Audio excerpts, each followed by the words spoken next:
بسم اللہ الرحمن الرحیم. السلام علیکم ورحمۃ اللہ وبرکاتہ. نحمده ونصلي على رسوله الكريم. اما بعد فاعوذ باللہ من الشیطان الرجیم. بسم اللہ الرحمن الرحیم. ان الانسان خلق هلوعا اذا مسه الشر جزوعا واذا مسه الخير منوعا. صدق اللہ العظیم.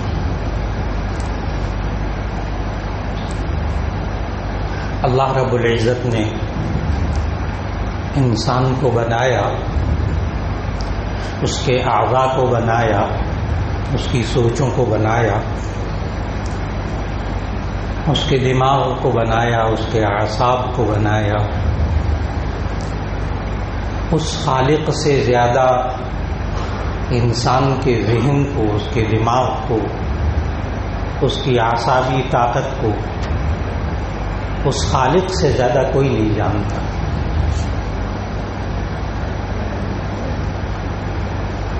چاہے کتنا بڑا سرجن ہو جائے، کتنا بڑا سائیکارٹسٹ ہو جائے، سائیکالوجسٹ ہو جائے، ماہر نفسیات ہو جائے، بہت قابل، اللہ نے ان کو بہت علم دیا، لیکن ان کا علم اللہ کے علم کے مطابق نہیں ہو سکتا انسان کے بارے میں.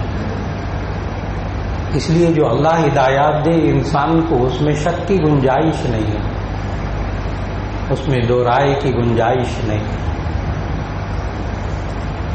آج انسان کا بہت بڑا مسئلہ معاشرے کے اندر، گھر کے اندر، بچوں کے ساتھ، خاندان کے ساتھ، کاروبار کے اندر، رشتہ داروں کے اندر، دوست احباب کے اندر سب سے بڑا مسئلہ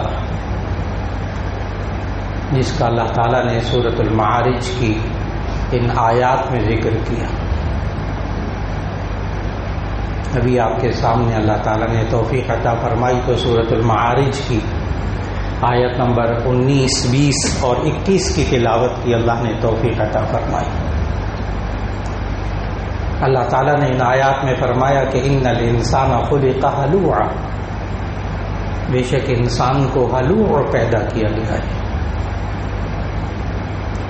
ہلوع کے مختلف مفسرین نے مختلف ترجمے کیے ہیں لغت کے اعتبار سے. بعض مفسرین نے اس کا ترجمہ کیا ہے کہ بے شک انسان کو کم ہمت پیدا کیا گیا ہے.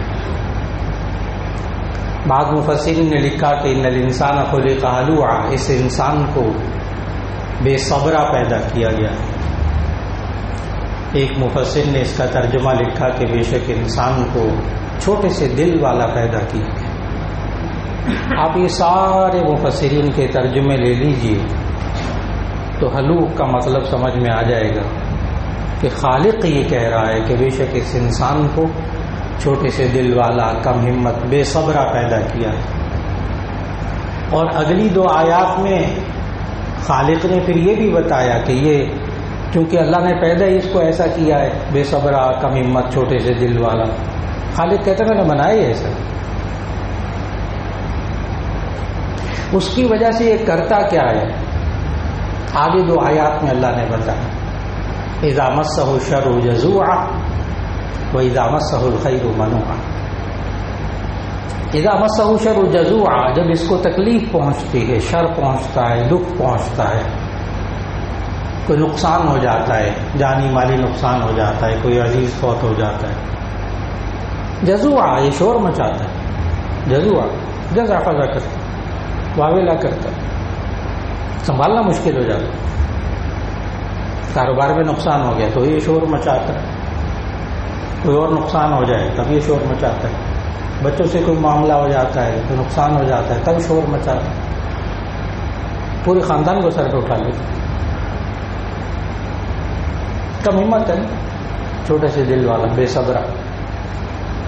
وَإِذَا مَسَّهُ الْخَيْرُ مَنُوعًا، اور دوسری حالت اللہ نے یہ بتائی کہ اِذَا مَسَّهُ الْخَيْرُ مَنُوعًا، جب اس کو خیر پہنچتی ہے، منوعا وہ اس کو روک کر بیٹھ جاتا ہے. تمام مفسرین نے خیر کا ترجمہ کیا ہے دنیا کی نعمتیں، مال و دولت. جب پیسہ آتا ہے حالات اچھے ہو جاتے ہیں، اللہ ترقیاں دے دیتا ہے، منوعہ روک کر بیٹھ جاتا ہے، یہ ایک میں نے کمایا، اس میں کسی کا حق نہیں، نہ بیوی کا حق، نہ بچوں کا حق، نہ ماں کا حق، نہ باپ کا حق، نہ بہن بھائیوں کا حق، نہ معاشرے کا حق، اللہ کا بھی حق نہیں ہے، زکوٰۃ بھی نہیں دیتا، زکوٰۃ بھی نہیں دیتا، قربانی بھی نہیں کرتا، واجب بھی جو اللہ کا حق واجب ہے وہ بھی نہیں کرتا، منوعہ روک کر بیٹھ جاتا ہے۔ یہ ہمارے معاشرے کا المیہ ہے، یہ وہ وجہ ہے جس کی وجہ سے انسان گھروں میں بہت نقصان اٹھاتا ہے۔ اذا مسہ الشر جزوعا واذا مسہ الخیر منوعا، جب اس کو تکلیف پہنچتی ہے، نقصان پہنچتا ہے، بیمار ہوتا ہے، بہت شور مچاتا ہے۔ وَإِذَا مَسَّهُ الْخَيْرُ مَنُوعًا، اور جب اس کے پاس حالات اس کے اچھے ہو جاتے ہیں تو پھر روک کر بیٹھ جاتا ہے۔ اب سوال یہ ہے کہ جب اللہ نے انسان کو بنایا ہی ایسا ہے، پیدا ہی ایسا کیا، اور خود اللہ بتا رہا ہے یہ دو حرکتیں کرے گا یہ انسان، اور وہ کر رہا ہے انسان، اب ہم کیا کریں؟ اللہ نے بنایا ہی ایسا۔ آگے اللہ تعالیٰ نے اس کے فوراً بعد اللہ حرف استثناء لا کر پھر بتایا کہ مگر یہ لوگ جن کے اندر یہ صفات ہوتی ہیں وہ یہ کام نہیں کرتے، باوجود اس کے کہ اللہ نے کم ہمت پیدا کیا ہے، بے صبرہ پیدا کیا ہے، چھوٹے سے دل والا پیدا کیا ہے، لیکن اس کا علاج اللہ نے بتایا۔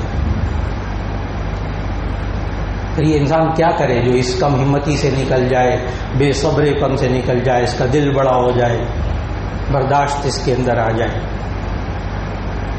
آگے اللہ تعالیٰ نے ارشاد فرمایا فوراً اس کے بعد الا المصلین الذین هم علی صلاتهم دائمون، مگر وہ لوگ کہ جو نماز کی پابندی کرنے والے ہوتے۔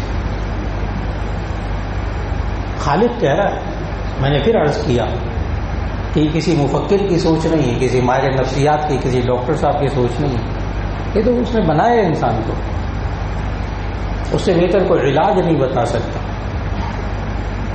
معلوم ہوا انسان گھبراہٹ میں ہو، پریشانی میں ہو، بے صبرا پن ہو اس کے اندر، یہ نماز میں مصروف ہو جائے۔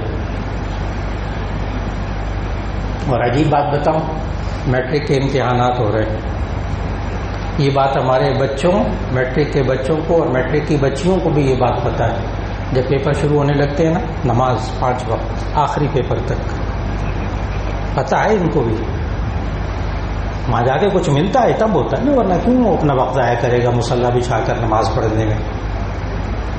کچھ ملتا ہے، کچھ پتہ ہے، اور یہ بھی پتہ ہے کہ میں کس کے سامنے عبادت کر رہا ہوں، کس کو راضی کرنے کی فکر کرو، اور نمبر ذرا اچھے آ جائیں گے، کل کا پرچہ اچھا ہو جائے گا۔ معلوم ہے تو صحیح ذہن میں ہے ذہن، اور یہ بڑے بڑے کرتے ہیں جناب، بچوں کا کیا حال ہے، بڑے بڑے، ماں بیمار ہو جائے، بیوی بیمار ہو جائے، بیٹا جو ہسپتال میں داخل ہو جائے تو کیسے مصلی بچھتے ہیں، کیسے تسبیحات ہوتی ہیں، کیسے درود شریف پڑھا جاتا ہے، کیسے سورہ یاسین سورہ فاتحہ پڑھی جاتی ہے، وہ لائن پہ آ جاتا ہے بندہ۔ لیکن اس وقت جب اللہ اپنی طاقت کا مظاہرہ کرتا ہے،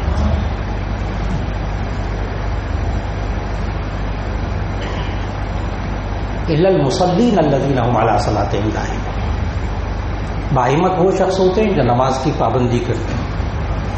اور نبی صلی اللہ علیہ وسلم نے ان 5 وقت نماز کے علاوہ صحابہ کرام رضوان اللہ علیہ مجمعین کا مزاج بنایا۔ عرب کے ہاں جب سورج گہن لگتا تھا تو اس کو منحوس نحوست سمجھتے تھے، کہتے تھے کوئی بہت بڑا نقصان ہونے والا ہے۔ حالانکہ عرب میں سورج گہن لگنے کے وقت میں گھبراہٹ آ جاتی تھی، خوف۔ نبی صلی اللہ علیہ وسلم نے پتہ کیا کیا؟ صلاۃ الکسوف سکھائی، سورج گہن لگنے کی نماز، یعنی سورج گہن لگنا شروع ہوتا تھا، لمبا رکوع، لمبا قیام، لمبا رکوع، لمبے سجدے، جب تک کہ سورج گہن ختم نہیں ہو جاتا صحابہ کو لے کے نماز میں مصروف ہو جاتا۔ گھبراہٹ کے وقت نماز، ایک الگ سے نماز سکھائی۔ ضرورت پیش آ گئی آپ کو، بہت پریشان ہے، بہت کم ہمت ہو رہے، بڑے بے صبرا پن آ رہا ہے، 2 رکعت صلاۃ الحاجت سکھائی نبی صلی اللہ علیہ وسلم. 2 رکعت صلاۃ الحاجت پڑھی, اللہ سے مانگی, صحابہ کو سکھائے, مزاج بنائے. بارش نہیں ہو رہی, پانی کی کمی ہو گئی جیسے آج کل ہمارا معاشرہ, اللہ تعالیٰ باران رحمت نازل فرمائے. پانی کی قلت, خوفناک قلت,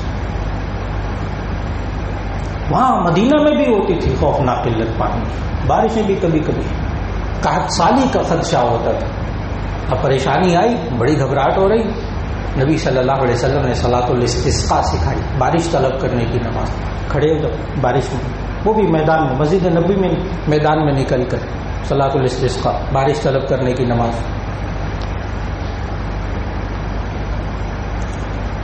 کوئی معاملہ کرنا ہے, کوئی رشتہ کرنا ہے, کوئی چیز خریدنی ہے, گھبراہٹ ہے آپ پر, سمجھ میں نہیں آ رہا, پریشان ہے بہت زیادہ, میں کروں نہ کروں, یہ ڈیل کروں نہ کروں, یہ مکان خریدوں, یہ پلاٹ خریدوں نہ خریدوں, یہ تجارت کروں نہ کروں, پر پریشان ہے یہ بیچارہ.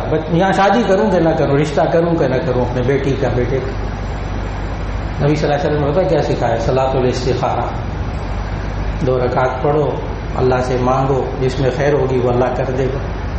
کیوں پریشان ہوتے؟ صلاۃ الاستخارہ. صلاۃ الاستخارہ میں بہت اچھی طرح یاد رکھ لیجیے گا, یس نو نہیں ہوتا. اچھا, لوگ ڈرتے ہیں, لوگ صلاۃ الاستخارہ سے بھی گھبراتے ہیں, کہتے ہیں مولانا اگر اس میں ہاں آ گئی پھر ہم نے نہ کیا تو مصیبت ہوگی, اور اگر نہ ہو گئی پھر ہم نے کیا, ہمارا دل کیا کہ نہیں یہی رشتہ ہونا چاہیے تو بڑا نقصان ہوگا. حالانکہ استخارہ جو ہے کوئی فعال نہیں ہے, کوئی یس نو نہیں ہے. یس نو کو تو نبی صلی اللہ علیہ وسلم نے اچھا نہیں سمجھا فعال نکالنے کو. وہ فعال نکالتے تھے نا, پرندہ اڑاتے تھے, پرندہ اڑاتے, سفر کرنا ہے نا تو ایک پرندہ اڑا, اگر رائٹ سائڈ پہ جائے گا اوکے ٹھیک ہے جاؤ, اور اگر لیفٹ پہ اڑ جائے گا تو نو. ولا لا عدوى ولا سفر ولا طیرة ولا ہام. وہ طیارہ یہی ہوتا تھا, پرندہ اڑا کر یہ اسنو کرواتے تھے. وہ اللہ کے نبی کو پسند نہیں. استخارہ جو ہے اس میں اللہ سے خیر طلب کی جاتی ہے. وہاں کوئی رات کو بزرگ نہیں آتا, کسی حدیث میں نہیں لکھا کہ رات کو ایک بزرگ آئے گا, وہ آ کے اشارہ بھی کرے گا, پھر کھلا بھی کرے گا.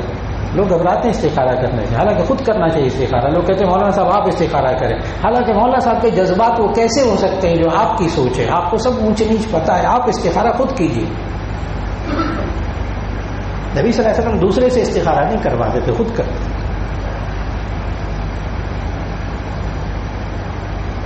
اور پھر رنگ نظر آنا بھی حدیث میں نہیں ہے. بعض حضرات آتے ہیں کہتے ہیں مولانا استخارہ کیا تھا رات کو لال رنگ نظر آئے, سرخ رنگ نظر آئے. ایک آتے ہیں کہتے ہیں ہرا رنگ نظر آئے. میں نے کہا وہ تو ٹریفک کے اشارات ہو گئے کہ اگر گرین کلر ہو گیا تو اوکے استخارہ, اور ریڈ کلر ہو گیا تو نعوذ باللہ من ذالک. حدیث میں یہ رنگ بھی نہیں ہے, کلر بھی نہیں ہے. بس 2 رکعت صلاۃ الاستخارہ پڑھیے, سونا ہو سو جائیے, نہیں سونا ہے تو بھی کوئی ضروری نہیں, خواب آنا بھی ضروری ہے, کوئی اشارہ بھی ضروری نہیں. نبی صلی اللہ علیہ وسلم نے پریشانی کے وقت میں, کم ہمتی کے وقت میں طریقے سکھائے. تو ایک طریقہ الی المصلین الذین هم علی صلاتهم دائمون, مگر وہ لوگ جو نماز کی پابندی کرتے ہیں بڑے باہمت ہوتے ہیں. اگلی آیت جس میں نمبر 2 خوبی بتائی, آج گھبراہٹ سے بچنے کے لیے, پریشانی سے بچنے کے لیے. والذین فی اموالہم حق معلوم للسائل والمحروم. وہ لوگ کہ جو اپنے مالوں کے اندر مال سے محروم لوگوں کا اور محتاج لوگوں کا حق سمجھتے, وہ لوگ بڑے باہمت ہوتے ہیں. اگر آپ کو تھوڑا سا یاد ہو تو میں نے ابھی عرض کیا کہ جو کم ہمت ہوتا ہے نا, چھوٹے سے دل والا, اس کے پاس جب خیر آتی ہے, مال آتا ہے, پیسہ آتا ہے تو وہ روک کر بیٹھ جاتا ہے. یہ کم ہمت آدمی کی نشانی ہے, یہ چھوٹے سے دل والے کی نشانی ہے. اور بڑے دل والے کی کیا نشانی ہے کہ جب پیسہ آتا ہے, حالات اچھے ہوتے تو کہتے ہیں یہ بھائی کی بھی مدد کروں گا, بہن کی بھی مدد کروں گا, فلاں کی بھی مدد کروں گا. وہ بڑے ہمت والا ہوتا ہے. 2 خوبیاں ہو گئی. اپنے مال کے اندر مال سے محروم لوگوں کا حق سمجھنا جب اللہ آپ کو پیسہ دے. نمبر 3 والذین یصدقون بیوم الدین، وہ لوگ جو روز جزا کی تصدیق کرتے ہیں، بدلے کے دن کی تصدیق کرتے ہیں، آخرت کو مانتے ہیں کہ میرے اعمال کا بدلہ مجھے آخرت میں ملے گا۔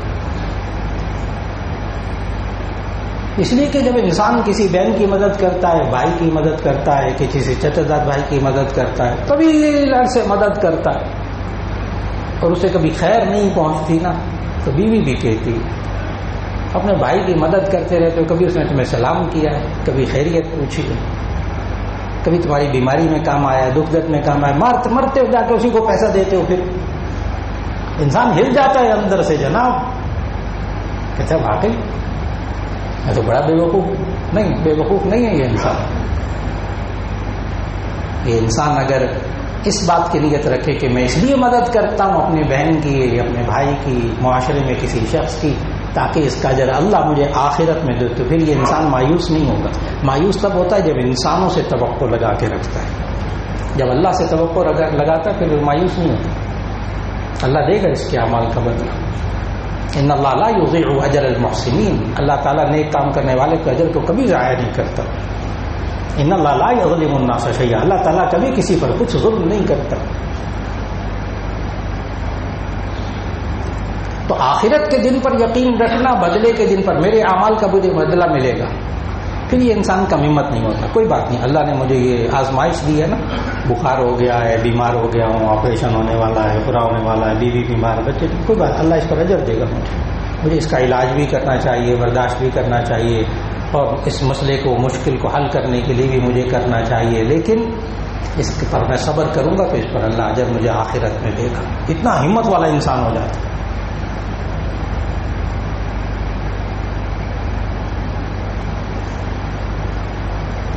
اور پھر والذین هم من عذاب ربهم مشفقون، اگلی آیت، والذین هم من عذاب ربهم مشفقون، وہ لوگ جو اپنے رب کے عذاب سے کانپنے والے ہوتے ہیں، ڈرنے والے ہوتے ہیں، اپنے رب کے عذاب سے کانپنے والے، ڈرنے والے ہوتے ہیں۔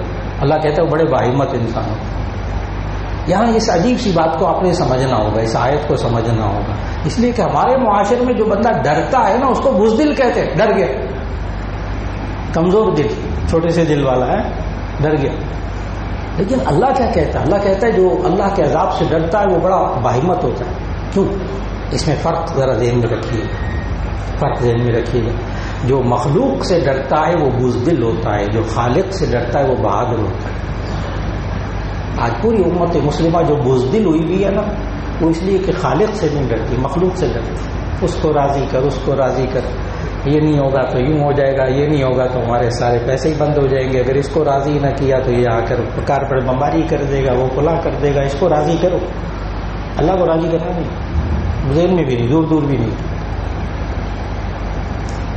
والذین هم من عذاب ربهم مشفقون، وہ لوگ جو اپنے رب کے عذاب سے ڈرتے ہیں۔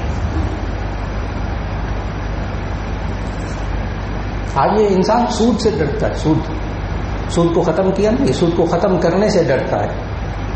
اگر سود کو ختم کیا نا مولانا، آپ کو نہیں پتا، پھر ہم پتھروں کے دور میں پہنچ جائیں گے، نہیں ہم نبوی دور میں پہنچ جائیں گے۔ اچھا کوئی کہے نا پتھروں کے دور میں پہنچ جائیں گے، تو آگے سے کہہ دیجیے گا کہ ہم کہاں پہنچ جائیں گے، نبوی دور میں پہنچ جائیں گے انشاءاللہ، انشاءاللہ۔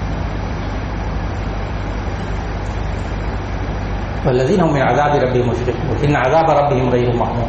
آگے اللہ نے سمجھایا والذین هم لفروجهم حافظون الا على ازواجهم او ما ملكت ايمانهم فانهم غیر ملومین فمن ابتغى وراء ذلك فاولئک هم العادون، کہ وہ لوگ کہ جو اپنی خواہشوں کی حفاظت کرنے والے ہوتے ہیں، اپنے سطر کی حفاظت کرنے والے ہوتے ہیں۔ اگر میں کھل کر ترجمہ کر دوں تو وہ لوگ جو اپنی سیکس کی حفاظت کرنے والے ہوتے ہیں۔ والذین هم لفروجهم حافظون، اللہ ہی نے انسان کے اندر وہ جذبات بھی، خواہشات بھی اللہ نے رکھی ہیں، لیکن اللہ نے آگے آیت میں سمجھا اس کو جائز جگہ پورا کرو، ناجائز جگہ پورا نہ کرنا۔ اگر ناجائز جگہ پورا کرو گے تو کم ہمت ہو جاؤ گے، پھر نوجوانی میں بھی سیڑھیاں چڑھتے ہوئے سانس پھولے گا، تھوڑا سا کام کرو گے تھک جاؤ گے، نوجوانی میں حال ہو جائے گا، برا حال ہو جائے گا۔ خالق ہے نا، اس نے سارا مشین خالق نے بنائی ہے، وہ کہتا ہے اگر اس مشین کو صحیح طرح اس طرح چلاؤ گے نا پھر ٹھیک چلے گا، ورنہ مشین اور کمزور ہو جائے۔ والذین هم لاماناتهم وعهدهم راعون، وہ لوگ کہ جو اپنے امانتوں اور وعدوں کا خیال کرنے والے ہوتے، وہ بڑے باہمت ہوتے. وہ قومیں بھی آج سر اٹھا کر چلتی ہیں جو امانتوں اور وعدوں کا خیال رکھتے ہیں. باہمت قومیں ہوتی ہیں. کافر قومیں ہیں، اچھا کافر ہے. اب زیرو کرپشن پہ اگر آپ نیٹ پہ دیکھیں، زیرو کرپشن میں جو ممالک ہیں ان میں ڈنمارک سر فہرست آ رہا ہے آج کل. غیر مسلم دے لیے، لیکن یہ آیت وہاں 100% اس پر عمل ہو رہا ہے. میں نے 80%، 90% نہیں کہا. والذین هم لاماناتهم وعهدهم راعون، وہ لوگ جو اپنی امانتوں اپنے وعدوں کا خیال کرنے والے ہیں. امانت کی ضد خیانت، جس کو آپ کرپشن کہتے ہیں، زیرو کرپشن. وعدہم راعون، کوئی معاہدہ کیا ہے نا، کوئی وعدہ کیا ہے، ایک طرف سے ہو تو وعدہ کہتے ہیں، دو طرف سے ہو تو معاہدہ کہتے ہیں. والذین هم لاماناتہم وعہدہم راعون، جو ایگریمنٹ کیا ہے نا اس سے ہٹنا نہیں. جو شرائط طے کی ہے، یہاں پتہ ہے شرائط سارے معاہدے کر لیتے، سب کچھ کر لیتے، بعد میں کہتے ہیں یہ معاہدہ کو قرآن حدیث ہے، چلو ہو گیا خلاص. نہیں، قرآن حدیث ہے. والذین هم لاماناتہم وعہدہم راعون. وہ قومیں بڑی طاقتور، وہ انسان بڑا طاقتور ہوتا ہے جو امین ہوتا ہے اور اپنے وعدے کا خیال کرنے والا ہوتا ہے. اور جو وعدوں سے بار بار پھرنے والا، ابھی وعدہ کیا اس سے وعدہ خلافی، اس سے کیا وعدہ خلافی، پورے گھر میں مشہور، خاندان میں مشہور. ہم تو اپنے بچوں کی تربیت اسی طرح کرتے ہیں، چھوٹے بچوں کی. بیٹا یہ کام کر دو، میں تمہیں آئس کریم کھلاؤں. وہ 3-4 دفعہ کہتا ہے اچھا چاکلیٹ لا کے دوں گا، اچھا یہ کام کرو گے. وہ 3-4 دفعہ چھوٹا سا بچہ کہتا ہے وہ ڈیڈی وہ چاکلیٹ آئس کریم، اور دے دیں گے. ایک دفعہ تھوڑا سا ہم اپنے گھروں کے اندر اپنے بچوں کے اوپر جو کچھ ہم نے تربیت کی ہے نا، سینکڑوں دفعہ ایسا ہوا کہ ہم نے وعدہ کیا نہیں پورا کیا. آخرکار اس بچے کو بھی ایک فن آ گیا. جس طرح ایک زوالوجی ہوتی ہے، بیالوجی ہوتی ہے، اس طرح ایک ٹرخالوجی بھی ہوتی ہے. فن ہے، آرٹ ہے. لوگ کہتے ہیں دیکھو کیسا الو بنایا، یعنی ٹرخالوجی. اس بندے کو آگے لگا دو، یہ ٹرخانے میں بہت ماہر ہے، الو بنانے میں بہت ماہر ہے. کیا مطلب؟ وعدہ کر لو، پورا کون کرنا، کون سا پورا کرنا. میں نے بتایا کہ اللہ نے قرآن میں کہا ہے کہ جو انسان اپنی امانتوں کا خیال رکھتے ہیں، وعدوں کا خیال رکھتے ہیں، بڑے باہمت انسان ہوتے ہیں. اگلی آیت والذین هم بشہاداتہم قائمون، وہ لوگ جو اپنی گواہیوں پر قائم رہتے ہیں. یہاں ایک تفسیر مفسرین نے فرمائی کہ سچی گواہی دیتے ہیں، اور بعض مفسرین نے یہ تفسیر فرمائی والذین هم بشہاداتہم قائمون، وہ لوگ جو اپنی گواہیوں پر قائم رہتے ہیں. اللہ کے بندے گواہی دی ہے آپ نے، اشہد ان لا الہ الا اللہ واشہد ان محمدا عبدہ ورسولہ، میں گواہی دیتا ہوں کہ اللہ کے سوا کوئی معبود نہیں. پھر پیسے کو خدا کیوں بناتے، کیوں منہ سے نکالتے؟ پیسہ ہوگا تو سب کچھ ہوگا. جی پیسے کے بغیر کچھ نہیں ہوتا. اچھا اللہ درمیان میں ہوتا ہی نہیں، اللہ درمیان میں ہوتا ہی نہیں. کھل کر کہتے ہیں پیسہ ہوگا سب کچھ ہوگا، کیونکہ پیسہ خدا ہے نا، معبود بنایا، معبود کا درجہ اس کو دیا ہو، سب کچھ کرنے والا پیسہ ہے. یہ گواہیوں پر قائم رہے جو گواہیاں دی ہیں کہ اللہ کے سوا کوئی معبود نہیں. والذین هم علی صلاتہم یحافظون، آخری خوبی ان آیات کے تسلسل میں، والذین هم علی صلاتہم یحافظون، وہ لوگ اپنی نمازوں کی حفاظت کرتے ہیں. ایک تفسیر تو یہاں یہ ہے کہ نمازوں کی حفاظت سے مراد یہ کہ نماز اس طرح پڑھیں کہ اللہ کے ہاں جا کے حفاظت کے ساتھ قبول ہو جائے، یعنی نماز کو اس کے آداب سنتوں کے مطابق فرائض واجبات پوری کر کے نماز کو پڑھیں تاکہ اللہ کے ہاں قبول ہو جائے. اور ایک تفسیر مفسرین نے فرمائی کہ اپنے والذین هم علی صلاتہم یحافظون، وہ لوگ باہمت ہوتے ہیں جو اپنی نمازوں کو سنبھال کے رکھتے ہیں، ان کی حفاظت کرتے ہیں کہ نمازیں دوسروں کے کھاتے میں نہ چلی جائیں. اس حدیث کے مطابق جس میں نبی صلی اللہ علیہ وسلم نے فرمایا کہ بعض لوگ قلاش، مفلس قلاش ہوں گے. صحابہ نے بھی یہی کہا تھا جواب جو ہمارے دینوں میں ہے کہ مفلس کون ہوتا ہے، تو صحابہ نے آگے سے جواب دیا لیس لہ متاع ولا درہم، جس کے پاس سامان نہیں ہوتا، پیسہ نہیں ہوتا، وہ قلاش ہوتا ہے، مفلس ہوتا ہے.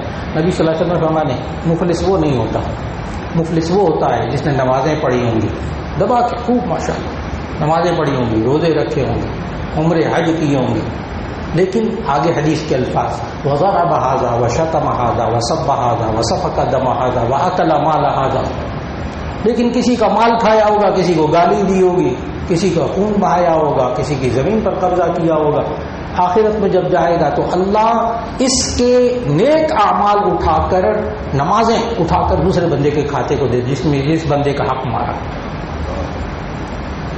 اور اگر اتنے حق مارے، نمازیں بھی دبا کے، عمرے حج بھی دبا کے، روزے بھی ماشاءاللہ، نفل بھی ماشاءاللہ خوب، لیکن حقوق اللہ کے ساتھ حقوق العباد بہت زیادہ مارے، ساری نیکیاں ادھر چلی گئی، تو آخر میں حدیث کے الفاظ یہ ہیں کہ پھر جب اس کے پاس نیکیاں نہیں رہیں گی نا تو پھر دوسرے بندے کے گناہ اٹھا کر اس کے کھاتے میں ڈال دیا جائے گا. یہ ہوگا مفلس کا دن.